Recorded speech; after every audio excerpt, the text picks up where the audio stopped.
tardes a todos y gracias por estar acá, por compartir este día, esta jornada tan larga, yo sé, pero bueno, llegamos a la hora de mostrar los premios, mostrar a los premiados y mostrar también una labor de unas personas muy jóvenes, como pueden ver, que han sabido tomar la posta y creo que la han sabido tomar muy bien.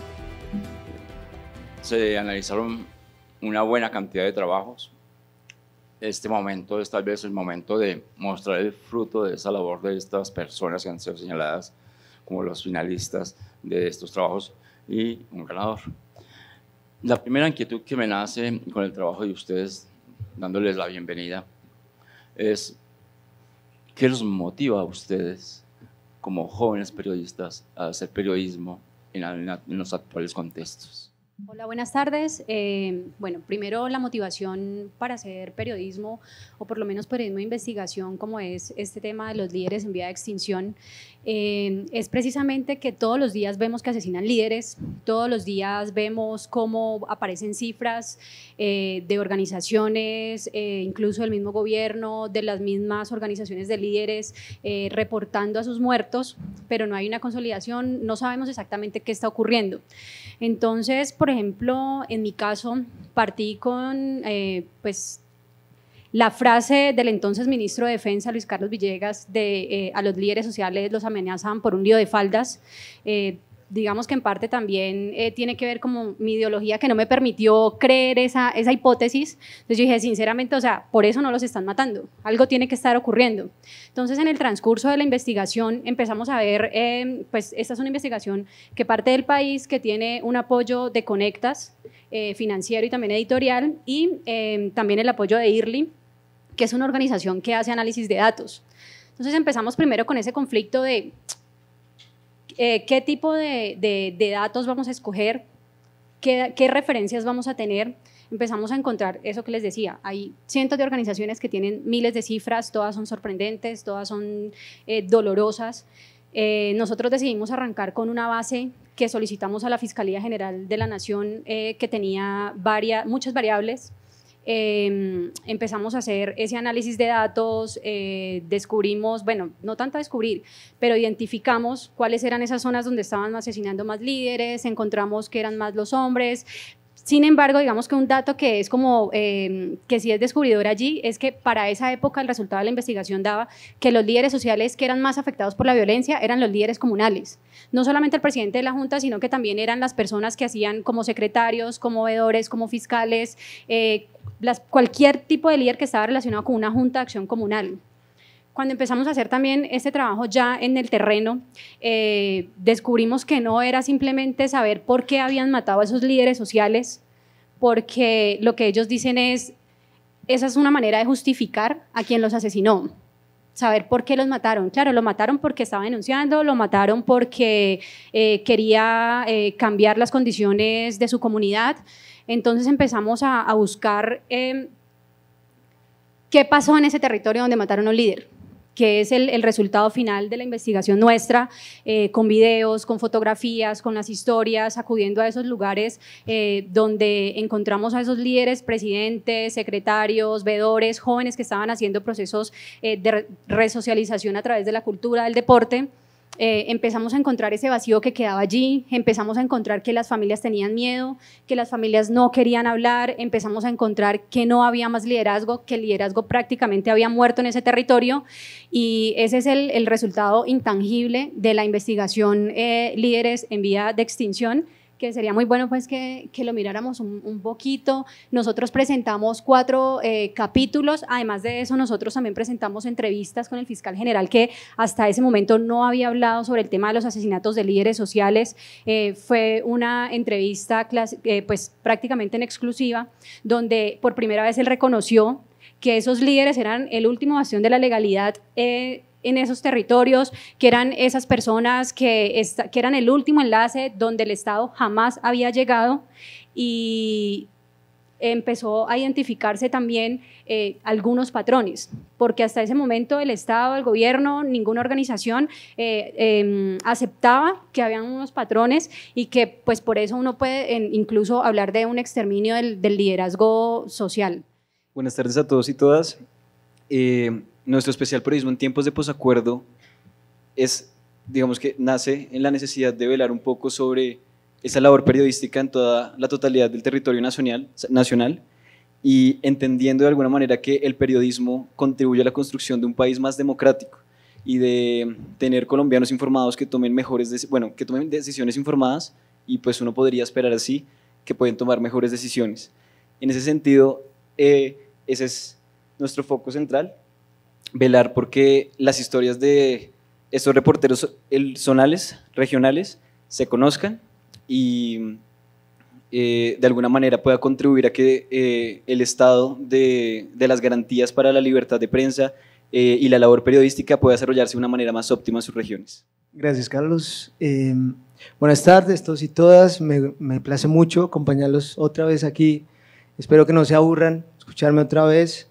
Y pues nada, yo voy a retomar algunas cosas que dijiste, pero quisiera arrancar por otro lado. También es una investigación sobre asesinato contra líderes sociales, particularmente estos son unos líderes muy específicos y son los líderes que están dirigiendo localmente todo este tema del programa de sustitución de cultivos ilícitos en las diferentes regiones donde se lleva a cabo. Y pues nace de una preocupación dentro del equipo de trabajo de La Paz en el Terreno, que es una alianza entre Rutas del Conflicto y Colombia 2020 El Espectador, por intentar esclarecer la violencia que hemos visto desbordada no solo contra los líderes, sino también de las situaciones complejas que atraviesa el proceso de reincorporación de los combatientes de las FARC. Este proyecto periodístico tiene ambos propósitos. Lo que vemos aquí son perfiles reconstruidos uno a uno de líderes sociales que han sido asesinados tras la firma del acuerdo de paz, en un esfuerzo colaborativo de periodistas de ambas redacciones. Hemos intentado ir más allá de lo que generalmente encontramos en la prensa frente a estos registros, y es un poco como la información que aparece que provee la organización social a la cual pertenecen, o que de alguna manera se hizo una reportería pequeña y noticiosa, y luego esa noticia fue como yéndose en cadena por los diferentes medios que publicaron la noticia. Nosotros pensábamos que más allá de la noticia era importante contar un poco más en profundidad lo que se sabía de esos líderes y de esas lideresas en los territorios en cuanto a la posibilidad de la información misma. Entonces, semana a semana intentamos identificar cuáles eran las actividades puntuales que estaban haciendo esos líderes en los territorios, por qué eran importantes, cuáles eran sus trayectorias individuales también como líderes y lideresas. Y en esta base de datos que pueden filtrar, si la subimos un poquito, ¿me ayudas por favor, Is? Pueden encontrar que estos líderes los perfiles pueden ser encontrados dependiendo de su tipo de liderazgo o de la situación de amenaza previa o del tipo de comunidad que representan, el departamento y el género, en función de no solo la visibilización de la magnitud de estas violencias contra estas personas, sino también para la investigación. Este es un repositorio de información útil para periodistas, investigadores, funcionarios públicos, investigadores de entidades, digamos que dentro de las autoridades estatales tienen el mandato de esclarecer estos hechos. Y básicamente lo que buscábamos era eso, era poder mostrar que detrás de todos estos puntos hay historias individuales que son muy, muy específicas y que tienen una importancia tremendísima en donde sea que estén trabajando. Entonces, digamos que todos los combos se pueden navegar, les invito a que la naveguen. Aquí, pues como ven, hemos logrado documentar 223 a la fecha, pero pues sabemos que es una violencia que duplica o incluso triplica, según la fuente, este dato. Entonces, más allá de decir, estos son los líderes, es como nuestros esfuerzos como redacción ha podido documentar estos casos para que se pueda conocer quiénes eran estas personas en verdad.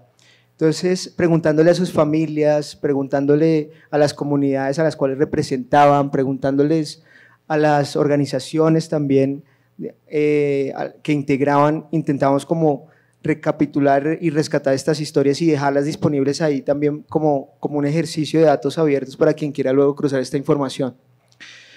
En medio de este trabajo como tan tan doloroso pero tan necesario en nuestra opinión, nos dimos cuenta que hay unas particularidades muy específicas frente a las diferentes violencias que viven nuestros líderes en los territorios, dependiendo de sus tipos de liderazgo o dependiendo de su género, dependiendo de la comunidad a la cual representen. Entonces, a partir de nuestra, digamos como de nuestra posibilidad de tener un tiempo de más para seguirle el registro a esta particularidad de violencia según los registros, nos dimos a la tarea de hacer una serie de especiales multimedia que pudieran de alguna manera evidenciar estas especificidades de la violencia contra los líderes, tratando de identificar también cuáles son las dimensiones de la violencia, es decir, todas esas cifras que están por ahí tan dispersas como bien lo señalabas, pero que al final, digamos, al menos en este tema de sustitución de cultivos y de otros temas como por ejemplo los líderes de restitución de tierras, los líderes comunales, todos se ponen de acuerdo en que hay una violencia generalizada en donde se problematiza la palabra sistematicidad y donde casi todas prenden las alarmas y muestran que hay repiques de la violencia. Entonces estas son violencias que van al alza en general y lo que quisimos ver un poco es en esta serie de especiales cómo particularmente la violencia se estaba dirigiendo contra estos líderes que llevaban a cabo el proceso pues digamos que lideraban el proceso de sustitución en los territorios. Si lo navegan se van a encontrar con 5 capítulos. Uno trata de referir cuáles son esas dimensiones de la violencia, cómo la violencia ha incrementado en los territorios, otro es quiénes son las víctimas, muy relacionadas con las juntas de acción comunal, porque al final son o dirigentes o miembros de las juntas en su gran mayoría, y de hecho COCAM, que es la organización digamos como que reúne a la mayoría de cultivadores en el país, lo señala en uno de sus últimos informes en donde dice los líderes nacionales son los que están siendo más amenazados, pero los líderes veredales, los que hacen parte de las juntas, son los que están siendo más asesinados, y eso habla mucho del comportamiento de esta violencia, ¿no? Al principio quieren generar terror, pero por el otro lado es interrumpir la labor de los líderes para que los acuerdos como tal se rompan, y la confianza que han depositado en el Estado después de muchas décadas de victimización y de estigmatización, que es justamente la tesis del especial, puedan quedar en el pasado. Asimismo se hace una referencia muy cortica a quiénes son los victimarios, qué se sabe de ellos, que incluso está incompleta esta información porque esto se publicó en diciembre del año pasado, y en diciembre teníamos claro que había grupos posdesmovilización paramilitar como las autoproclamadas unidades de autodefensas gaitanistas, el ELN, disidencias del EPL como los Pelusos allá arriba, disidencias de las FARC, pero no se sabía muy bien de la participación de carteles mexicanos en estas violencias, como que era un rumor, un grito a voces, y hoy estamos viendo, sobre todo por las informaciones más recientes, que allá están en el suroccidente y que están amenazando a nuestros líderes. Entonces creo que poco a poco estos enemigos también han sabido, muy a pesar de ellos, mostrar la cara, ¿no? Voy a preguntarle, esta pregunta puntual va para Ivette y para Juan. Es, desde su función periodística, ¿cómo presienten o cómo sienten ustedes que los medios y los periodistas en general hemos abordado el asunto de los líderes asesinados en Colombia? ¿Creen que se está haciendo la tarea, falta algo o definitivamente ha sido una tarea muy incompleta? Les pido el favor que sean tanto sintéticos en sus respuestas, aunque completos. Bueno, pues la verdad, desde mi mirada considero que los medios de comunicación hemos sido muy irresponsables con el tema del cubrimiento del asesinato de líderes sociales, porque se da un nombre, se da una ubicación y simplemente se señala a la persona por lo que alguien contó en el barrio donde se fue a hacer la reportería, si es que se llegó a hacer la reportería. Entonces se señala a la persona de ser auxiliador de determinado grupo armado, o simplemente que era un corrupto y que por eso lo mataron, porque era un líder, en el caso de nosotros, pues en la mayoría de los casos, líderes, juntas de acción comunal. Entonces yo creo que nos falta un poquito más de empatía, como lo hemos hablado en esta jornada, reconocer un poquito el trabajo que hace el otro, reconocer el dolor. Nos hace falta ser mucho más sensibles y responsables a la hora de informar sobre estos casos, porque no se trata solamente de una cifra. No es que todos los días en Colombia maten 2 o 3 líderes cada día, sino que son unas personas, son unas familias, son unas comunidades, y esas pequeñas comunidades siempre han estado totalmente aisladas en su mayoría, donde el Estado no llega ni con educación, ni con salud, ni con absolutamente nada, y pues como medios de comunicación tenemos que ser un poco más responsables porque el daño que generamos es mucho más, y casi que igualándolo con el tema de la muerte de ese líder. Gracias, Jessica. Mira, yo siento que hay un tema aquí, digamos, como que se nos abalanza por las mismas lógicas y rutinas de la producción de información noticiosa, particularmente, y es el tiempo igual. Creo que el gran problema de abordar estos temas que, pues en principio son complejos, porque, por ejemplo, este tema particular del PENIS, eso del programa, es una vaina muy, muy compleja que se está dando de unas formas muy desagregadas, muy dispersas en todos los territorios.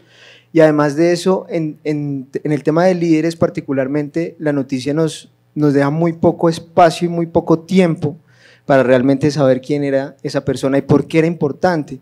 Mira, nosotros para reconstruir estas historias nos demoramos semanas en una sola historia a veces. Hay ocasiones, yo creo que más o menos un promedio que hemos calculado es unos 3 líderes a la semana, una persona dedicada medio tiempo a esto. Imagínate si sale una noticia, pues es muy, muy berraco que un editor te dé una semana para un homicidio que ocurrió hace una hora y todos los medios lo están sacando. Entonces, creo que sí hay aquí, debe haber, es más como una preocupación por parte de cómo se están integrando esas salas de redacción y el poco o mucho espacio que le están dando al periodismo de investigación, porque al final no es tan difícil hacer este ejercicio. El ejercicio, pues es como el periodismo que debería hacerse todos los días, en donde me voy más allá de la fuente oficial que me dice que fue por un problema de faldas, etcétera, sino me voy a preguntarle a la familia, a la comunidad, aun cuando haya un problema de confianza tenaz, porque cada vez es más difícil hablar con estas personas, porque cada vez hay más miedo. Yo siento que si uno tiene la oportunidad y el espacio, y sigue, digamos, de cerca y con tiempo, concienzudamente uno de estos temas, es posible hacer un cubrimiento responsable. Esta pregunta es para Carlos Antonio. Se refiere a su trabajo. Su trabajo es periodismo en tiempos de posconflicto.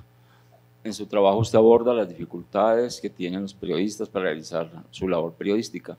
Hay una división que desde mi punto de vista es antinatural y se está dando mucho en nuestro país, es los periodistas en Bogotá y los periodistas en las regiones.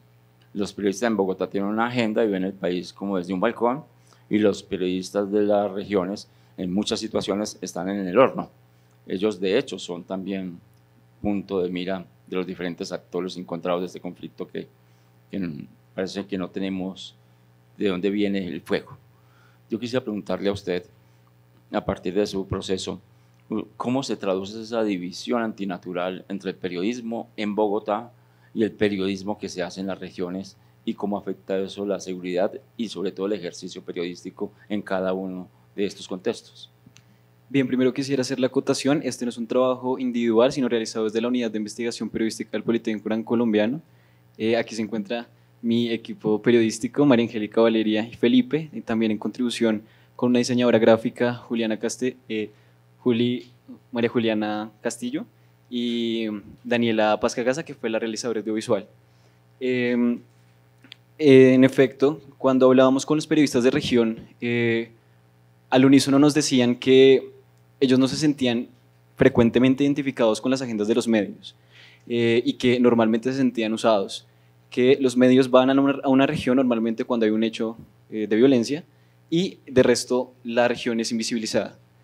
En ese sentido, lo que también nos demandaban los periodistas al hacer el trabajo de reportería e intentar visibilizar cómo está el estado de la libertad de prensa y las garantías para el ejercicio periodístico en su región, era que ellos siempre insistían en contar la realidad de sus regiones, que por medio de nuevas tecnologías y, digamos, de una manera un poco independiente, lo que siempre estaban intentando era contar lo malo, contar lo bueno, contar lo peor, pero contarlo en una totalidad y de alguna manera que esto pueda ayudar a integrar una identidad desde sus territorios.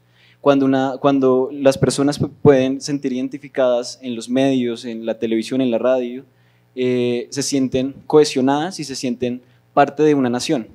Entonces es algo muy importante a la cual se le tiene que rescatar al periodismo, en especial de región, que es identidad.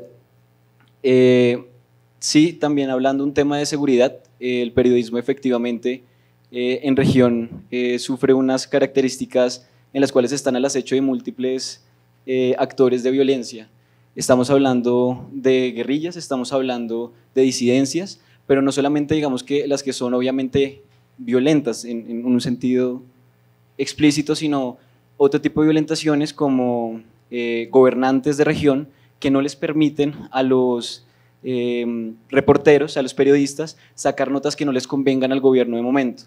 Entonces, como, digamos que no es que les pongan un fusil en la cabeza, un arma, pero si hay otro tipo de amenazas o de violencias que se generan, quitándoles la pauta, diciéndoles que ya no pueden trabajar en este medio cuando tenía una remuneración por parte del gobierno, porque no está apoyando, porque está diciendo cosas que no debería. En ese sentido, digamos que también hay una demanda por parte de los periodistas diciendo que se necesita atender efectivamente el problema de la corrupción, que no solamente estamos hablando, digamos que puntualmente este tema del posacuerdo, en el cual pues digamos que se esperaban unas mayores garantías y libertades individuales, ¿no? Pero digamos que específicamente para la labor del periodismo, garantizar que se pueda ejercer, sino que tenemos que revisar también un tema muy puntual de corrupción, de cómo se está llevando los poderes por parte de los gobernantes, también de familias poderosas, lo que son los casos de la costa, en donde por supuesto familias que tienen mucho dinero también controlan lo que debe decirse y también ostentan de alguna manera el monopolio de la violencia. Ivette tenía una acotación para hacerme una pregunta. Sí, bueno, yo soy periodista de región. Entonces me gustaría hablar un poco sobre cómo es ese trabajo desde la región para hacer o desarrollar una investigación como estas, donde yo estoy en el Valle del Cauca, específicamente en Cali, y la investigación, digamos que una de las dificultades que tuvo fue precisamente ese. Nosotros arrancamos con un tema que es totalmente nacional, que se ve reflejado de los 32 departamentos que tiene Colombia, solamente 5 no tienen reporte de líderes asesinados. Por lo menos nosotros tomamos cifras desde 2012 hasta 2017. Entonces es muy difícil cuando uno está en Cali y empieza a buscar un líder en el Catatumbo. Nosotros, por ejemplo, bueno, a mí me tocó empezar a hacer contactos por teléfono, contactos por WhatsApp, y es una dificultad mucho más grande porque la gente no lo conoce a uno, los líderes no quieren hablar. A veces uno dice, hola, ¿cómo estás? Soy Jessica. Sí, ¿usted qué quiere? No, es que quiero hablar sobre lo que le está pasando a usted en su territorio. ¿Y usted quién es? No, soy periodista. ¡Blup! Me lo bloquean. Entonces, hasta ahí llega la reportería. Nosotros tuvimos un trabajo de 9 meses para poder contactar a esas familias que pues, narramos sus historias en este especial de líderes en vía de extinción. Entonces, es ahí cuando el periodismo regional tiene la posibilidad de hacer contactos, por ejemplo, nosotros con el tema de Conectas, que es un apoyo muy grande porque pues no solamente financia las investigaciones, sino que además nos dan un apoyo editorial.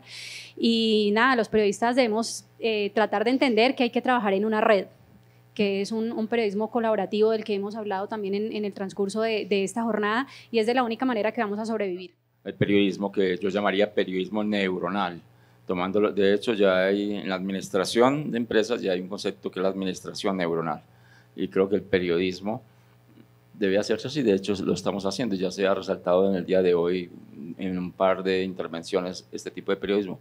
Para ustedes, ¿qué significó el trabajo colaborativo en sus respectivas investigaciones? ¿Qué aportes tuvo y de qué manera se tradujo este trabajo colaborativo? La base de datos que les mostré es colaborativa, de ahí nace la investigación. Somos más de 10 reporteros que hemos participado en diferentes momentos de estos últimos 2 años, año y medio, y además de eso, estudiantes de la Universidad del Rosario también han apoyado la producción de estos especiales, de estos perfiles me refiero, en el semillero que coordinamos en la Universidad del Rosario. Entonces aquí hay un trabajo colaborativo, digamos, de plano. Más también, digamos, el mismo trabajo que los periodistas en región han podido recuperar de estas historias dentro de sus recortes de prensa, que al final es una de las diferentes fuentes de información a las que aducimos. Eso también es un trabajo colaborativo porque ahí empieza el seguimiento o la primera pista de la información. De hecho, y me detengo ahí relacionando con lo que venían hablando, yo siento que los periodistas en región son tremendamente importantes. Porque uno desde Bogotá, yo trabajo generalmente desde Bogotá, pero trato de hacer más investigación en región. La forma para llegar a la región es a través de ellos. Ellos son los principales líderes sociales en las regiones, digamos, hablando en términos de comunicación. Entonces yo sí siento que en la medida que podamos apoyarlos y trabajar con ellos, pues de una manera horizontal, pues va a ser mucho mejor. Y pues resaltar el trabajo magnífico de mi redacción en Rutas del Conflicto, que apoyó todo este proceso desde el principio. No sé si ustedes conocen Rutas, nosotros, la mayoría de nosotros y nosotras somos chicas, de hecho, nuestra junta directiva son 6 chicas, mi editora es una chica que es de aquí, que es Fernanda Barbosa, mi diseñadora y desarrolladora, periodista Paula, también es chica. Entonces yo creo que es muy importante que dentro de estas redacciones tan jóvenes también haya una participación en la que podamos tanto hombres y mujeres participar horizontalmente de la producción de información. Y pues no, yo soy muy feliz con ellas, todo el día en la oficina trabajando, y creo que con ellas he aprendido todo lo que sé. Como ya lo mencioné, este trabajo, pues digamos, yo tuve la fortuna de servir como el director de proyecto, pero por supuesto no esto se hubiera logrado sin el equipo periodístico y el equipo también de producción como tal, de alguna manera técnico del especial. Doris, te quería pedir un favor, ¿tú me puedes ayudar mostrando el especial para mostrar un poco el trabajo que se realizó por parte de la diseñadora gráfica, ilustradora y por la realizadora audiovisual? Bueno, digamos, ya mientras lo van poniendo, también mencionar, por supuesto, lo que es el trabajo colaborativo con los mismos reporteros de región, que para nosotros son los protagonistas de nuestro especial, y en ese sentido, sin ellos, pues digamos que no hubiéramos logrado vislumbrar y entender cómo es ser periodista en esas regiones, y nosotros en un primer momento nuestra investigación sale de un encuentro de periodismo de reporteros comunitarios que hay en nuestra universidad, y como equipo nos preguntamos cómo es hacer periodismo en estas regiones después del acuerdo de paz, digamos, siendo zonas históricamente afectadas por el conflicto armado. A este congreso, bueno, este encuentro, venían reporteros de región de Putumayo, norte de Santander y de Arauca. En ese sentido empezamos el trabajo de reportería y después dijimos como aquí hay un tema para explorar y necesitamos ampliarlo, no podemos quedarnos con solamente estas regiones porque en efecto hay otras regiones que históricamente han sido azotadas por la violencia y que se tiene que revisar cómo está el estado de la labor periodística en estas regiones. Entonces, este trabajo colaborativo no se limitó por ser estudiante, sino poder viajar. Digamos que uno no cuenta con medios en muchas ocasiones, pero digamos que para nadie ya es desconocido que las nuevas tecnologías nos brindan muchas herramientas para comunicarnos con pues, lugares demasiado lejos de donde estamos, y en ese sentido utilizamos notas de WhatsApp, utilizamos llamadas de teléfono, utilizamos llamadas de teléfonos que grabamos, hasta un reportero que nos ayudó enviándonos un video. Entonces, lo bello de este proyecto también es que se construye de la mano con el aporte de ellos, porque ellos deciden hacer parte de esto después de buscarlos, de insistirles de que por favor, de que hay que contar estas historias. Y bueno, como les decía, este es el trabajo que nuestra diseñadora gráfica e ilustradora realizó. Sin ella, digamos que la identidad del proyecto no hubiera sido lo que es en este momento. Como están viendo, también es un gran trabajo de datos que también tengo que decirlo, tengo que agradecerle, por supuesto, a la directora de la unidad de investigación, Juliana Castellanos, que pues, digamos que toda la sabiduría que ella nos dio para nosotros entender un poco y entender el mundo del periodismo de datos, y la realizadora audiovisual con los videos que realizamos en un primer momento en este evento en la universidad. Quiero mostrarles un poco, puedes bajar, y un poco resaltar o ilustrar lo que baja más todo, un poco más arriba, un poco más, ahí, un poco más arriba. ¿Alguien reconoce a esta periodista? Esta periodista está entre nosotros, ella es Betty, se encuentra allá y ella también hizo parte del especial. Un aplauso para Betty, por favor. Y digamos que son este tipo de cosas a lo que quiero llegar. Sin los periodistas, y de alguna manera nosotros estamos de resaltarlo en nuestro especial, sin ellos esto no hubiera sido lo que es. El trabajo Líderes en Vía de Extinción es un trabajo que se presenta como propuesta mía, pues como ya les había contado, partiendo de esa frase absurda de un ministro de Defensa. Empezamos con la revisión de cifras, de decidir cuáles son las cifras que vamos a escoger entre todo ese océano que hay. gracias a Conectas y a la visión que tiene Carlos Huertas, decidimos que íbamos a enfocarnos únicamente en el tema de las cifras de la Fiscalía. Nosotros hicimos ese derecho de petición con una solicitud de muchas variables: el nombre de la víctima, el lugar, cómo estaba su proceso de investigación en la Fiscalía. Ese análisis de datos lo hizo IRLI, allí eran 3 personas, entonces empezaron a hacer la limpieza de esa tabla porque la digitación era espantosa. Entonces un nombre, por ejemplo, ponían Nariño o ponían en Tumaco, entonces no solamente ponían Tumaco, sino después ponían San Andrés de Tumaco. Entonces en unos casos era el líder comunal, en otro era el líder comunitario. Entonces empezar a limpiar toda esa base de datos, eso lo hizo IRLI. Cuando ya teníamos todo ese trabajo, empezamos con la reportería, que la hice yo en el terreno. Me llevé a un compañero del periódico El País, que es el fotógrafo. Entonces él fue el fotógrafo, fue el videógrafo y fue además mi jefe de seguridad, porque pues en todos los sitios donde nos metimos siempre él trató de protegerme. En Antioquia tuvimos una situación muy incómoda. Nos amenazaron, nos cerraron la vía, nos echaron, era gente de las autodefensas gaitanistas. Entonces, bueno, él hizo de todo en ese terreno. Luego, cuando ya llegamos a la redacción con la información, teníamos a Priscila Hernández, que es una mexicana, que es editora de Conectas. Ella es una mujer pues brillante, que es quien se encargó de darle forma a todo el trabajo. Después tenemos a Mauricio Montoya, que es quien, digamos, el cerebro de la visualización, cómo se va a ver el especial. Él fue el que craneó absolutamente todo con esto. Tenemos a Joshua también, que es la persona que hace los gráficos. Porfa, bajamos un poquito. Bueno, decidimos, como lo dije ahora, presentar 4 capítulos más las entrevistas, cada una de ellas, bueno, esta parte es baja un poquito, porfa. Baja un poquitito. Cada cruz es un líder social asesinado en Colombia entre 2012 y 2017, que fue la base de datos que nosotros obtuvimos. Cada cruz tiene un nombre, tiene la fecha del asesinato. Esta no es la información total que nos entregó la Fiscalía, porque entonces la ficha se hacía grandísima, porque además también tenemos los datos que aparecen en otra parte de cómo va el proceso de investigación. En la presentación que se hace inicial decimos que para mí es supremamente doloroso que el fiscal de entonces, Néstor Humberto Martínez, dijera que las investigaciones arrojaban resultados del 54%, cuando en realidad la base que nos entregaron ellos mismos da cuenta de que el 70% de los asesinatos no han sido esclarecidos. El 70% de esos asesinatos están en etapa de investigación, es decir, nada, porque la etapa de investigación es, ahí está el caso, miren a ver qué hacen con él, y son casos de 2012. Entonces, ¿qué esperanzas tienen esas familias? Que se conozca pues quién fue el que tiró el gatillo o el que incluso mandó a asesinar, que es lo que en realidad necesita esclarecerse. Bueno, ahí tenemos las entrevistas de las que les hablaba ahora, la entrevista completa a Néstor Humberto Martínez, tenemos la entrevista con el defensor del pueblo que habla específicamente sobre este tema también, tenemos la entrevista con, en ese momento era el director de Somos Defensores.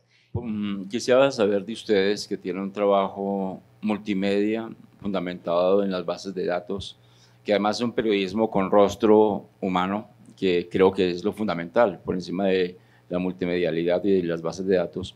¿Qué significa para ustedes tener la posibilidad de trabajar con esas tecnologías?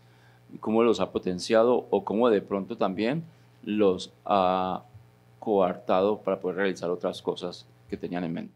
Lo primero que me arriesgaría a decir en este momento es que nos ayuda a identificar o a entender y hacer visible una problemática, pero no puede restarse ahí. Es decir, a partir de esto podemos trabajar para darle rostro y humanizar un poco más el periodismo, porque, como lo decía bueno, Kapuczynski y también cronista de Argentina, se me olvidó, Caparrós. Caparrós es el problema de los números, que nos distancian un poco de la humanidad de las personas, ¿no?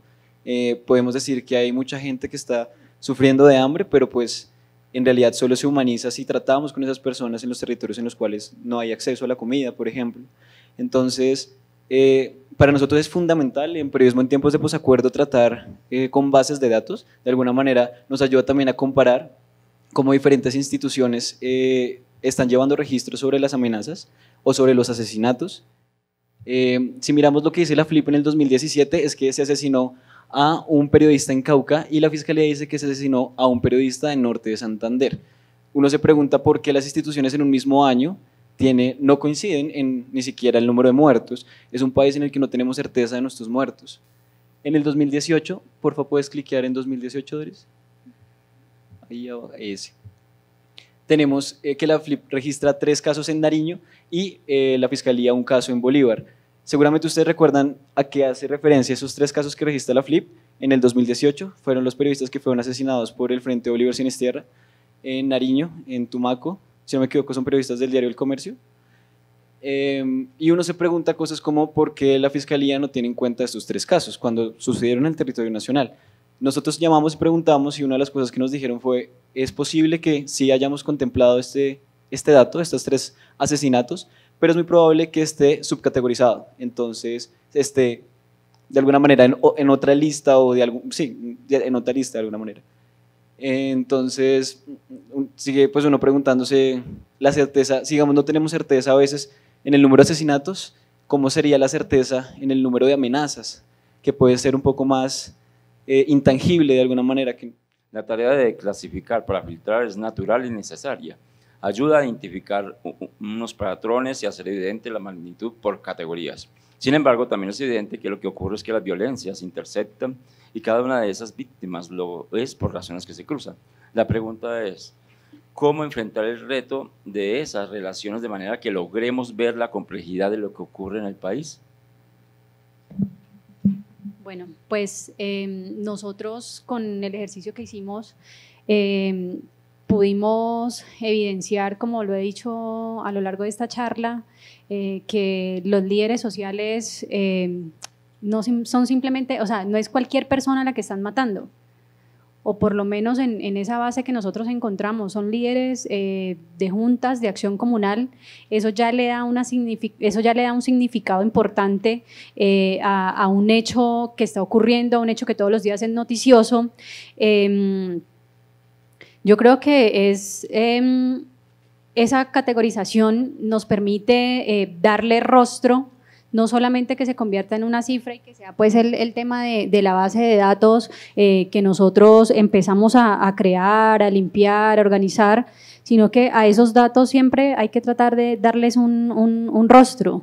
Los gráficos hablan, los mapas hablan, y hay una forma muy fácil de hacerlos, que la gente los entienda y que comprenda la dimensión de esos hechos que nosotros estamos narrando.